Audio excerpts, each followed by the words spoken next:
Fitness ও লাইসেন্সবিহীন গাড়িতে দুর্ঘটনা হলে এজন্য বিআরটিএর সংশ্লিষ্ট কর্মকর্তাকেও দায়ী করা হবে বলে জানিয়েছেন সড়ক পরিবহন ও সেতু উপদেষ্টা মোহাম্মদ ফাউজুল কবির খান। আইন অনুযায়ী সড়ক দুর্ঘটনায় আহত ও নিহতদের ক্ষতিপূরণ দেওয়ারও নির্দেশ দেন তিনি। নির্ধারিত সময়ের মধ্যে কার্যক্রম সন্তোষজনক না হলে বিআরটিএ বন্ধ করে দেওয়ার হুঁশিয়ারি দেন উপদেষ্টা।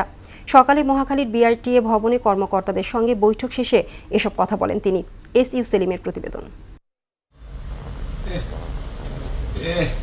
দেশে সড়ক দুর্ঘটনায় 2023 সালের তুলনায় 2024 সালে বেশি মানুষ প্রাণ হারিয়েছেন। গেল বছর দেশে সড়ক দুর্ঘটনা ঘটেছে 6,927টি।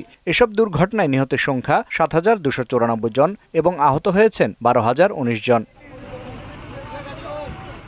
এমন বাস্তবতায় শনিবার রাজধানীর মহাখালী বিআরটিএ ভবনের সম্মেলন কক্ষে সড়ক নিরাপত্তা বিষয়ক আলোচনা সভার আয়োজন করা হয়।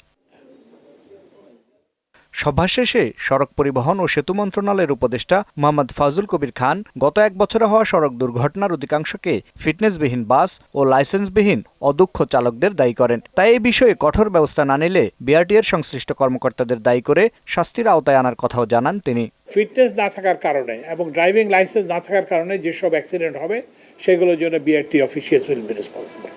এগুলোর দায়িত্ব তাদের উপর বর্তাবে এবং তাদের বিরুদ্ধে ব্যবস্থা নেওয়া হবে।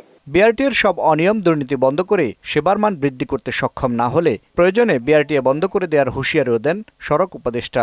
বিআরটিএ চেয়ারম্যানকে বলা হয়েছে যে ঠিক আছে, কিছুটা উন্নতি হয়েছে কিন্তু এটা গ্রহণযোগ্য পর্যায়ে আসে নাই। বিআরটিএ ওদের যদি পারফরমেন্সে যদি ইমপ্রুভমেন্ট না হয় আমরা বিআরটিএ বন্ধ করে দেওয়ার কথা চিন্তা করব। আগামী মে মাসের মধ্যে 4 লাখ পেন্ডিং ড্রাইভিং লাইসেন্স প্রদান সহ ফিটনেস ও গাড়ির মালিকানা পরিবর্তনের বিষয়গুলো কিভাবে আরো সহজ করা যায় সে বিষয়ে বিআরটিএকে স্পষ্ট বার্তা দেন সড়ক পরিবহন উপদেষ্টা। এটাকে দেখে পরবর্তী ক্লাস্টারগুলো চালু করা হবে। এস.ইউ. সেলিম, মোহনা সংবাদ, ঢাকা।